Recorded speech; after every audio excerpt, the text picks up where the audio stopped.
Hello and welcome, this is Rob Chisholm and I'm going to show some flight paths really for top landings. We've had people in from overseas recently and it's not normal for them to top land. So for all the subscribers out there and my own students, it's maybe easy if you see it from the air. It's really easy to explain how to top land, draw on a piece of paper, and then somebody gets it wrong. So you'll see a little round circle on the screen there, and I'll go through it the best I can. Any questions, obviously, I would ask in the subscription below. Just leave your comments there.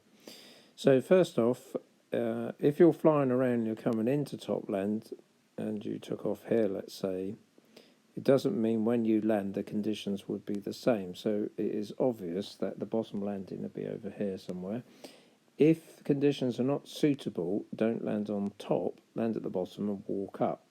Because if you do land on top, you may have to deal with the air that's coming up. So on a winter's day, which this is, there's not many thermals, they're very weak. But as the general year progresses, you will find the following, and these areas are important.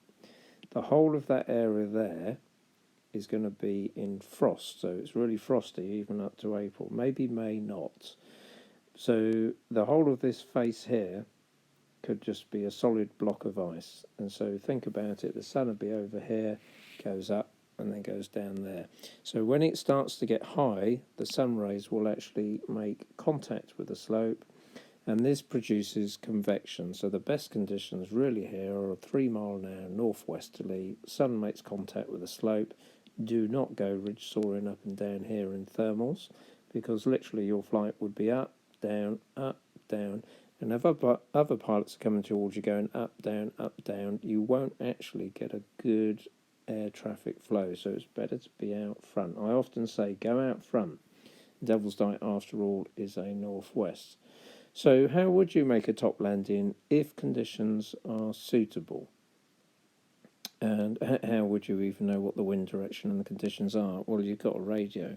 If you work with a radio, you could ask maybe one of your friends that is at takeoff, like a control tower, giving you the information you need. Or you could use a windsock, but I wouldn't come into land and look at the windsock and then work it out. So you need to be aware of maybe the clouds. There's no clouds here today. You would look at the ground and you would see the shadow of the clouds, upper clouds moving across the ground. So if they're going that way, the air's coming from the northwest. If they're coming this way, it's north-northwest. So quite simple, but at the same time you're controlling the glider, making decisions, looking around. So you want to be practicing top landings really on a laminar airflow. So this is pretty laminar, so it's quite suitable. What I'll do is just bring it to about there, and we'll go back to here. So we're making our flight path here. We're not landing over here because it's north-northwest and the wind would be stronger there.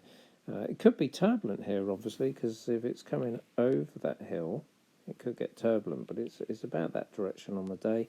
And I'm going to make a flight path like this and then land into wind about there.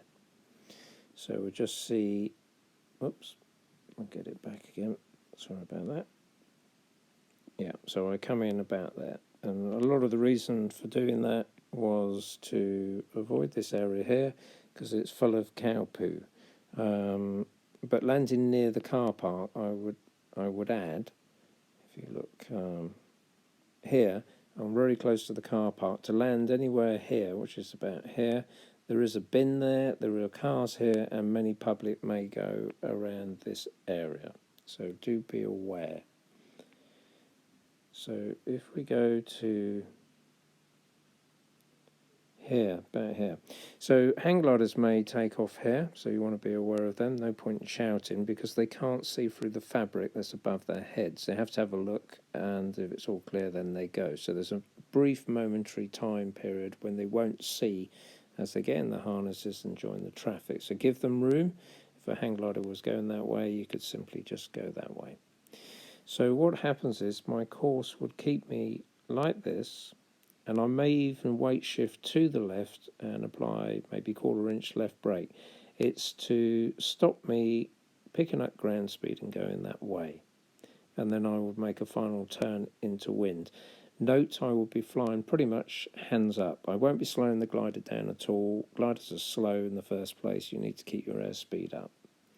So as we come to about there, you can just see actually I'm starting to move the harness over to the left and weight shifting pretty much all of this flight. And then I'm turning into wind. You can see the glider, the position, and I'm turning into wind now. So I've hardly used any brake at all. Brake's a silly word, really. Use your hands to accelerate the glider and brake the glider. I'm not sure if there's a better way of explaining that, but the controls of my hands are up is the best way to look at it, and I'm flying fast. And then when I come in, you can see I flare or I pull the brakes down. There we go. I haven't put much brake on, and then I'll flare the glider. So it's all about getting the glider under control at the end of the day. There's a big part at the end of the flight, but it's making this approach. So I'll take, I'll do a quick screen grab of that. Now, if we get a black pen, I suppose to, yeah, that's fine for our purposes. So all you're doing is you're going to come in and turn like that. That's how you could look at it. Or in my case, I've gone more there and sort of land like that. Or you could go like that. And a lot of other factors that people may not think about is how fast is the airflow coming up the ridge. So if you're going to be in, we'll change the colour, the ridge lift, let's say, the ridge lift's really only about there. So power off. In this area, there is no ridge lift. If you land there and it's windy, you will just get pulled backwards. You'll get dragged over the back. Hence, go to the bottom where there's a landing is more suitable. So every time you would go up and down this area, you're probably going to end up going that way on a thermic day. You would actually probably have to land when a thermal cycle is not coming through. So obviously on a thermic day, you may have one after the other coming up here. And this is when your glider is facing into wind, and every thermal that comes up here will cause issues. And the issues would be they'll take you up, they'll take you down, you will have to put input into the glider, and you won't be prepared for landing. So if we just go back to, I suppose it's worthwhile noting, if you look at this area here, it's in shade, there's frost there. For 3 months of the year, this is in shade. It never warms up until about April. So if you live there, you need the heating on all the time. So all of this is cold, cold, cold until the sun starts to make contact. But the thermals, for a lot of people when I talk to them, they say, oh, that brownfield will produce a thermal. And I say, oh, okay. Have any of you noticed the ground it's not flat at all? There's a curve on there. There's a bump there. There's all these different areas where the thermal will be released and then deflected. So if you're coming over here to, there we go, you can see these little tracks. Oops, you can see these little tracks. Oh, sorry about that. You can see these tracks here.